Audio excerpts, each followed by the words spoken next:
The book of Judges is a very interesting book. This is one of the books I love so much because it portrays the history of Israel when they settled in the land of Canaan. And the events which are recorded, they take about 320 years.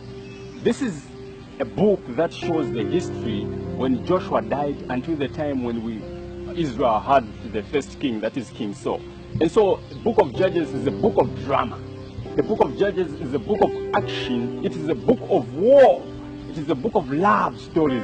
It is a book of betrayal. Samson was betrayed by his love Delilah. It is found in Judges chapter 16. Today, I would like to introduce you to the Jephthah series. The series of Jephthah, I want to talk about something interesting, and I'm going to concentrate on Judges chapter 11, verse 1, 2, and 3. We are told that Jephthah was a Gileadite and was a mighty man of valor, but he was the son of a harlot. Gilead begot Jephthah. Verse 2 tells me that Gilead's wife bore sons, and when his wife's sons grew up, they drove Jephthah out and said to him, "You shall have no inheritance in our father's house, for you are the son of a strange woman." I'm using the New King James Version. Verse 3 says, "Then Jephthah fled from his brother's house and dwelt in the land of Tob, and worthless men banded together with Jephthah and went out raiding with him." I have a question. Did Jephthah choose to be born in this family?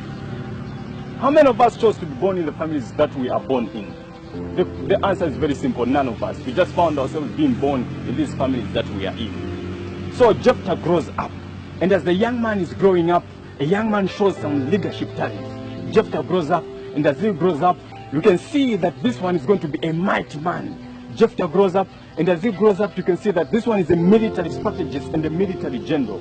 And so what happens as he grows up, the people, they start becoming jealous of Jephthah. And the brothers, they tell him, "Jephthah, you're going to leave this house, and you will not have any part of inheritance." Why? Because your mother is a prostitute. Now, is that fair for Jephthah? Because Jephthah did not choose to be born from a prostitute woman.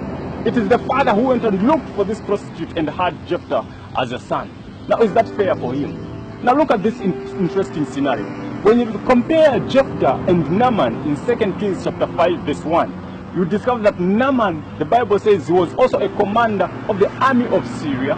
Naaman was a mighty man of valor. Naaman had a good and honorable reputation with his master. And Naaman was a leper.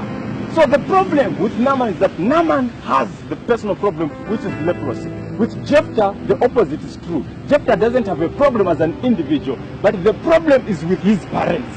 And one of them, the mother, is a prostitute. But you compare again. Naaman is used by the king of Syria regardless of the problem that he has. They send him for war. They send him to go and do the king's duties. But Jephthah, even when he's talented, they're not using him. Why? Because of his parents. This is how bitter this world is. You may be talented, but people will not use you because you come from a certain tribe. You may be talented, people will not use you because your family probably doesn't have a reputation in society. You may be talented, and people will dilly-dally, or they'll think twice about using you. Why? Because maybe your country has got a bad international reputation. But one thing that comforts me is that Jephthah doesn't give up. Now, when he goes to the land of Tob in verse 3, we are told of Judges chapter 11, he is joined by other men. Now, these men, they are called worthless. These men were profitless. These men were useless.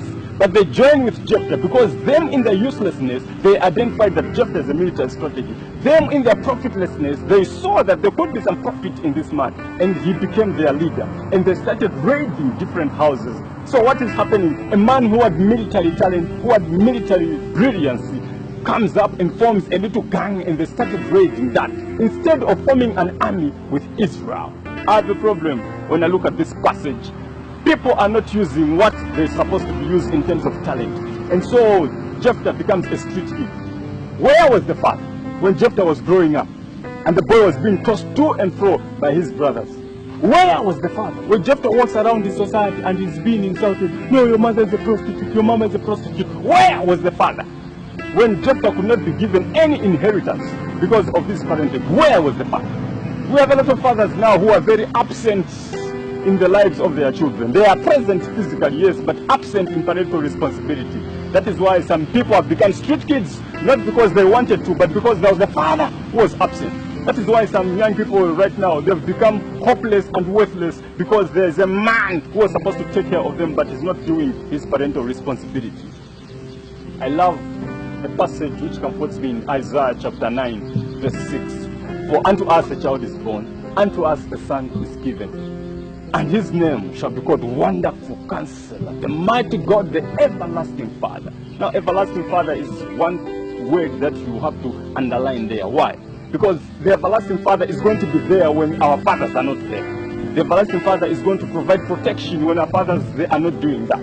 The Everlasting Father is going to be there to make sure that there's provision for us when these other fathers they are absent. And that Everlasting Father is God Himself. Jesus in Matthew chapter 6 verse 9, He teaches His disciples how to pray. And then He says, you pray like this. He says, our Father. Father. Meaning a father is supposed to be responsible. I'd like to encourage somebody here not to despair in case you've got a father who is not present in your life. Because there's Father in heaven who is going to be responsible for everything that you do. Don't despair. God is there as your Father. May you be blessed as we continue exploring the Jephthah series. Amen.